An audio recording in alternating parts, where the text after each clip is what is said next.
Let's just go walk through the crowd. Sammy's reaction to the barbed wire chair, love that. Great reaction, because it's an element of, oh my God, am I going to use that? But also, you put this under here to use against me. Absolutely loved it. Match was really, really, really good.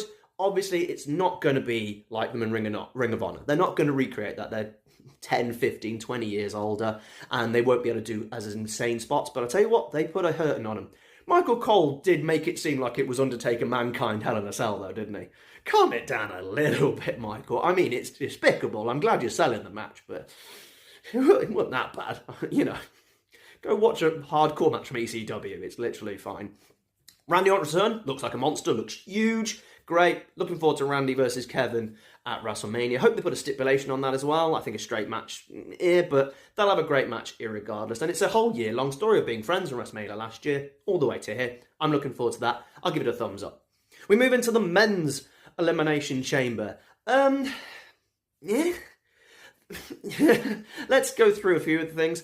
By eliminating 3 heels, you do take away a lot of the heat. And the first 3 people eliminated were all 2 of the heels.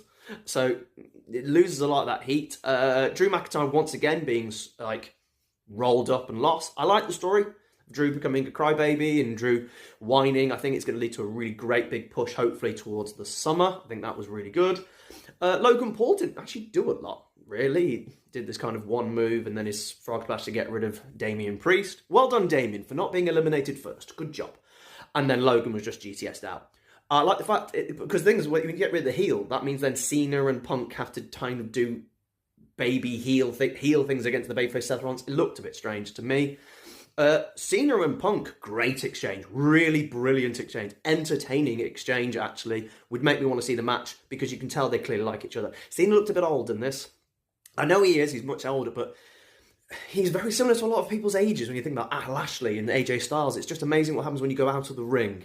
I thought he looked good. I thought he looked better than he did against Austin Theory and Solo Sikoa, but yeah, I don't think he looked amazing. I think Punk looked great. Seth Rollins was great.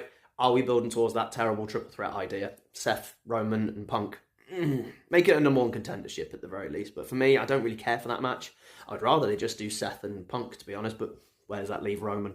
And then we get the finale. Actually, before we get into that, there was one man. When Cena went through the glass, there was one cretin of a fan going, "Thank you, Seth," because he still says Cena still sucks. But he said "thank you, Seth" about 1,000 times. You cretin in the crowd. You cretin. The main event. I told you it would be the main event. I said it would main event. I said it on the Ringside and Renaissance podcast just before in the pre-show. Cody, go fuck yourself.